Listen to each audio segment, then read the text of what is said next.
નમસ્કાર, આપ જોઈ રહ્યા છો નેશન પ્લસ ન્યૂઝ. હું છું આપની સાથે હેતલ ભગત.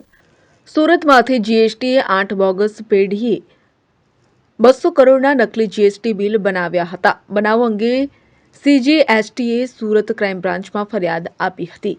સુરત જીએસટીએ રેકેટ ઝડપી પાડ્યા હતા. 8 બોગસ પેઢીએ 200 કરોડના નકલી જીએસટી બિલ બનાવ્યા હતા અને 30 કરોડથી વધુનો ચૂનો ચોપડ્યો હતો. આધાર કાર્ડ, લાઇટ બિલ, ભાડા કરાર બોગસ નીકળ્યા હતા. પોલીસે એક ઇસમની ધરપકડ કરી હતી, પરંતુ સ્થળ તપાસમાં એક પણ પેઢી મળી નહીં. સીજીએસટીએ આ રેકેટ પકડી પાડી સુરત ક્રાઇમ બ્રાન્ચમાં ફરિયાદ આપી હતી. પોલીસે તપાસ ઇકોસેલને સોંપવામાં આવી હતી. Bureau report, Nation Plus News, Surat. સમાચારોના સતત અપડેટ માટે નેશન પ્લસ ન્યૂઝના યુટ્યુબ ચેનલને સબસ્ક્રાઇબ કરો, બેલ આઇકન દબાવો અને ફોલો કરો ઇન્સ્ટાગ્રામ, ફેસબુક અને ટ્વિટર પર.